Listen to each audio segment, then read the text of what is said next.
डूबेगी कश्ती मेरी तो साहिल भी रोएगा, इतना प्यार बांटूंगा इस दुनिया में ऐ मेरे दोस्त कि मेरे मरने के बाद मेरे आशिक तो क्या मेरा कातिल भी रोएगा।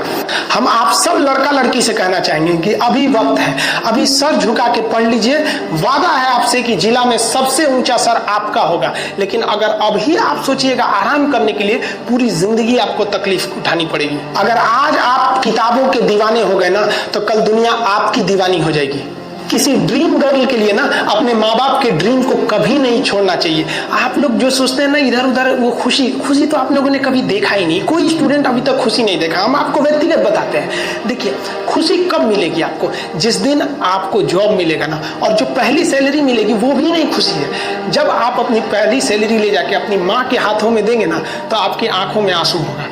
आप याद करेंगे कि जिस माँ की उंगलियों को पकड़कर हमने चलना सीखा, आज उसको हमने अपनी पहली कमाई दिया है। और जब कमाने लगेंगे ना, तब समझ में आएगा कि लाखों रुपए की अहमियत कुछ नहीं है वो 1 रुपए के आगे, जब माँ स्कूल जाते वक्त दिया करती थी। और गौर से देखा करो अपने माँ बाप के आंखों में, ये वो आईने होते हैं जिसमें बच्चे कभी बूढ़े नहीं होते हैं। जिंदगी जो है ना, वो एक एग्जाम की तरह है, और इस एग्जाम में ना ज्यादातर लोग फेल हो जा रहे हैं। क्यों फेल हो रहे हैं? क्योंकि वो एक दूसरे का नकल कर रहे हैं और उनको पता ही नहीं है कि सबका क्वेश्चन पेपर अलग है, इसीलिए फेल हो रहे हैं। तो जिंदगी में सबकी समस्याएं अलग होती हैं। आप दूसरे की समस्या से केवल साहस ले सकते हैं, उसका तरीका नहीं अपना सकते। हिम्मत बनाए रखिए कि नहीं, हमें भी इस सफलता को पाना है। और ये जिंदगी जो है ना, एक अजीब सी रेस है यार, समझ में नहीं आता है। अगर तेज भागिएगा तो आपके अपने पीछे छूट जाएंगे, और धीमे दौड़िएगा तो आपके अपने ही आपको पीछे छोड़ के चले जाएंगे। इसलिए जिंदगी की रफ्तार इतनी बनाए रखो यार कि भले दुश्मन आगे निकल जाए, लेकिन एक दोस्त पीछे नहीं छूटना चाहिए। अपने जिंदगी में हौसला बना के रखिए।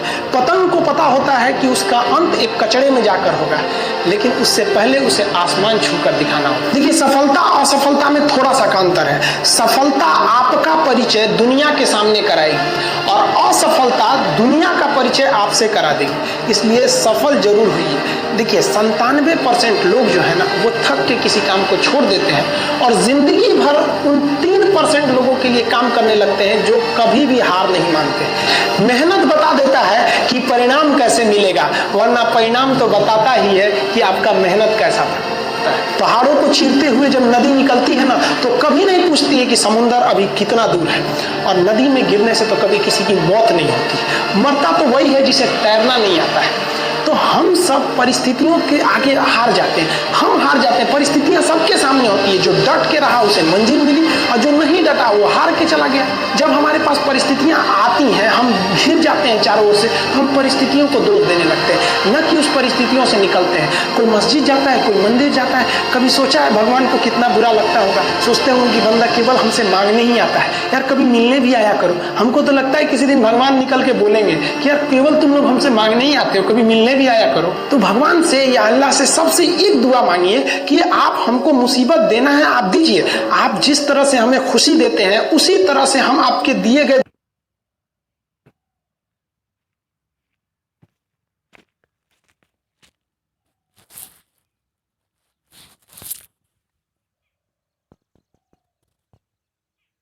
दुखों को भी अपनाएंगे। लेकिन हाँ, उस दुख से लड़ने की हिम्मत भी जरूर दीजिएगा। और सबको अपने अपने कर्मों का पता होता है। यूं ही गंगा किनारे इतनी भीड़ नहीं लगी रहती।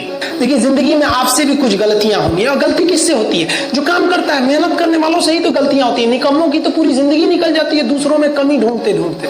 और दुनिया में ना किसी भी समस्या है भाई, उसका सबसे अच्छा एक टोल फ्री नंबर है। दुनिया की कोई भी समस्या का सबसे टोल फ्री नंबर है दोस्त। एक बढ़िया दोस्त बनाओ भाई, 2-4 लोगों का, और उनसे ही आप पढ़ाई लिखाई हर तरह के डिस्कस करते रहो। दोस्त से बढ़िया टोल फ्री नंबर कोई नहीं है, हर चीज का इलाज है। और कुछ दोस्त जिंदगी में तो ऐसे बनाओ ना, जो आपकी प्रॉब्लम को वैसे ही समझ जाए जैसे डॉक्टर की लिखावट मेडिकल स्टोर वाला पढ़ लेता है। और एक बात और, ये जो अच्छी किताबें होती हैं और अच्छे दोस्त होते हैं ना, जल्दी समझ में नहीं आते हैं। लेकिन इसलिए दोस्ती बहुत अच्छे सोच समझ के कीजिएगा, क्योंकि कहा जाता है कि एक आम 10 आम को सड़ा सकता है, लेकिन 10 अच्छा आम एक सड़े हुए आम को कभी ठीक नहीं कर सकते। इसलिए अगर आपको कोई आपके सर्किल में, कोई आपके करियर में कोई बाधा आता है, तो तुरंत बाहर कीजिए, उनसे कोई इग्नोर मत कीजिए। और यार, अगर आपको दिल लगाना ही है तो किताबों से लगाओ ना यार। बेवफा भी निकलेगी तो मुकद्दर बना के जाएगी। दिन भर सबके लिए 24 घंटा का होता है। ऐसा नहीं है कि आपको अलग से वक्त मिलेगा, लेकिन इसी 24 घंटे में किसी को प्यार करके पति बनने का शौक है, तो किसी को मेहनत करके करोड़पति बनने का शौक शौक है, तो आप डिसाइड करिए आपको क्या बनना है। क्योंकि बरसों बाद जब लोग ये मिलेंगे ना आपसे, तो ये नहीं पूछेंगे कि कितनी गर्लफ्रेंड है, लोग पूछेंगे कमाता कितना है, हैसियत कितनी है तुम्हारी। ये दुनिया का उसूल है कि लोग कभी भी आपसे खैरियत नहीं, आपकी हैसियत पूछते हैं। लोग एक दूसरे से वादा करते हैं कि तुम्हारा जिंदगी भर साथ निभाएंगे, कोई किसी का साथ नहीं निभाता है। लोग अर्थी और जनाजा भी ले जाते हैं ना 2 कदम, तो कंधे बदल बदल के ले जाते हैं, जबकि पता है कि आखिरी मुलाकात है। लोग यहाँ कंधा बदल बदल के ले जा रहे हैं और लोग वादे कर रहे हैं कि जिंदगी भर साथ निभाएंगे, कोई साथ नहीं निभाता है। देखिए, जीवन में ना अपने अंदर से अहंकार बिल्कुल निकाल दीजिएगा। अहंकार बहुत ही खराब चीज है। कहते हैं कि अहंकार में इंसान को इंसान नहीं दिखता, और छत पे चढ़ जाओ तो खुद का मकान नहीं दिखता। अहंकार नहीं करना चाहिए। छत को बहुत गुरूर था छत होने का, 1 मंजिल और बनी और छत फर्श हो गया। अहंकार कभी नहीं कीजिएगा। तूफान ज्यादा होती है तो कश्ती डूब जाती है, और घमंड ज्यादा हो जाती है तो हस्ती डूब जाती है। जिस दिन आपको घमंड होने लगे ना अपने आप के ऊपर कि हम बहुत बड़े हो गए हैं, हम बहुत पढ़ लिए हैं, हम बहुत सक्सेसफुल मैन हो गए, हम बहुत बड़े बिजनेसमैन, हम बहुत, मतलब जिस दिन आपको घमंड हो गया ना, उस दिन आप शमशान घाट में जाके दिखेगा आपसे नायाब लोग, आपसे अच्छे अच्छे लोग वहां खाक बन गए। दुनिया में ना किसी से जलन नहीं रखनी चाहिए। देखिए, माचिस जो होता है ना दूसरे को जला देता है, लेकिन कभी माचिस को देखें वो खुद को भी जला लेता है। अतः अगर आप दूसरे की बुराई करेंगे, दूसरे के पीछे रहेंगे ना, तो इसमें आपका लॉस होगा। और अगर आपकी कोई बुराई कर रहा है ना, तो आपको खुश होना चाहिए क्योंकि आप आगे बढ़ रहे हैं। बुराई उसी का लोग करते हैं जो आगे बढ़ रहा होता है, जो पहले गिरा हुआ है उसकी लोग क्या बुराई करेंगे। और जब भी आपकी कोई बुराई करे तो आप उसे सहज स्वीकार करें, और आप उसे प्रूव मत कीजिए कि हम ये नहीं है। हम लोग गलती क्या करते हैं स्टूडेंट लोग कि प्रूव करने लगते हैं। नहीं, आपको अपने आप को इम्प्रूव करना है। अगर कोई गलती हो गई है, आपको कोई बुराई कर रहा है, आप उसको सहज स्वीकार कीजिए। जिस दिन आपके अंदर अपनी बुराई सुनने की क्षमता आ गई, यकीन मानिए आप सफलता के दहलीज पे अपनी पहली कदम रख दिए उसी दिन। लोहा जो होता है ना, उसे कोई नहीं तोड़ सकता है, लेकिन उसी लोहे के अंदर का जो जंग लग जाता है ना, धीरे धीरे दीमक की तरह उस लोहे को खदड़ते जाता है। इसलिए अपने अंदर अहंकार को मत लाने दीजिएगा। लोग कहते हैं ना कि अहंकार बुरा है। जीवन में हम जो अनुभव किए हैं, अहंकार से भी खराब चीज होता है गुस्सा। देखिए, अहंकार उत्पन्न ही नहीं होगा जब तक आपको गुस्सा नहीं आए। आप ऐसे नॉर्मल बैठे हैं और आप किसी से कहिएगा कि तुम्हारी क्या औकात है, जब तक आपको गुस्सा ना आए। तो अहंकार एक पेड़ है और गुस्सा उस पेड़ का जड़ है। इसलिए गुस्सा जिस दिन आया उस दिन आप बर्बाद हो जाएंगे। किसी भी व्यक्ति को बर्बाद कराने के लिए सबसे जरूरी है गुस्सा दिलाना। आपको पता है, लोहार जो होता है, लोहार वो जानता है कि लोहे को हम ऐसे नहीं मोड़ सकते हैं, बहुत ही शक्तिशाली है। इसलिए लोहार ना इस लोहे को ना आग में डाल के इसे गुस्सा दिलाता है। जब ये गुस्से से लाल हो जाता है ना, तो जहां गुस्सा आया आप अपनी ताकत खो देते हैं, और ये लोहा अपनी ताकत खो देता है, और एक मामूली हथौड़े के चोट से लोहा मुड़ जाता है। तो जिस दिन आपको गुस्सा आ गया, समझ जाइए कि आप अपनी ताकत खो रहे हैं। कुछ लोगों को लगता है कि उनके पिताजी बहुत पहुंच वाले हैं, दादाजी बहुत पहुंच वाले हैं, तो उनकी बदौलत हमें कोई काम मिल जाएगा, कोई जॉब मिल जाएगा। तो कोई ये बहुत बड़ी बात नहीं है। पहचान से मिला काम बहुत देर तक नहीं रहती है, लेकिन काम से मिलने वाली पहचान आजीवन रहती है। हम स्टूडेंट्स को कहना चाहेंगे, आजकल स्टूडेंट्स को पता नहीं क्या हो गया है ना, सोचना वो लड़की के पीछे पगलाया है, कहते हैं कि लव हो गया। भाई, दुनिया में लव नहीं होता है किसी से, ये एक अट्रैक्शन है सबको। मान लीजिए मेल है तो उसे फीमेल से होगा, फीमेल से है तो उसे मेल से होगा। तो कोई कैसे कहेगा कि हम तुम्हारी ओर अट्रैक्ट हो रहे हैं, तो उसको छुपाने के लिए कहता है हमको लव हो गया। भैया, लव अब नहीं हो गया। अगर आपसे कोई कहता है ना कि आपको वो आपसे ट्रू लव करता है, तो उससे कहिएगा कि हमको अभी मेरा किडनी खराब हो गया, 1 लाख रुपए की जरूरत है, नहीं देगा।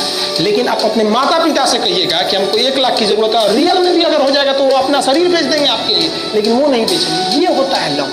लेकिन लोग अट्रैक्शन को लव कहते हैं, उसके लिए पूरी जिंदगी बर्बाद कर देते हैं। ये सब बाबू गलत चीज है। जो आप अपना देखिए, आप अपना करियर छोड़ के अगर इस सब चीज में जाइएगा तो पूरी लाइफ बर्बाद हो जाएगी। आप जो रिश्ता खोजते हैं अपना कॉलेज में, कोचिंग में, ये सब परमानेंट रिश्ते नहीं हो सकते हैं। हाँ, आप गर्लफ्रेंड से शादी करेंगे तो ये आपके लिए बेस्ट लड़की हो, लेकिन माँ बाप जो ढूंढ के लाएंगे, जो भगवान आपके लिए बनाया है, वो लड़की आपके लिए यूनिक होगी। If you will best, you will number 1, and if you will unique, you will only 1। याद रखिएगा, जो भगवान आपको बना के जोड़ता है ना, वो रिश्ता सबसे अच्छा होता है। अपने माँ बाप को देखिए ना, क्या झगड़े नहीं हुए, लेकिन आज भी वो लोग एक साथ रहते हैं। लेकिन फिर भी आप देखिए, आजकल के जो वेस्टर्न कल्चर आ गया, क्या वेस्टर्न कल्चर हो गया समझ में नहीं आता है। प्यार और छुहाड़ा, इसकी जिंदगी ना 1 साल होती है, 1 साल में ही खराब हो जाता है। ये वेस्टर्न कल्चर है, हमारी भारत की संस्कृति नहीं है। हम गर्व करते हैं, हमें अहंकार है, हमें गुरु है अपने भारत की संस्कृति पर। जहाँ एक छोटी सी बच्ची भी गुड़िया खरीदती है ना, तो उसके लिए दुपट्टा खरीदती है।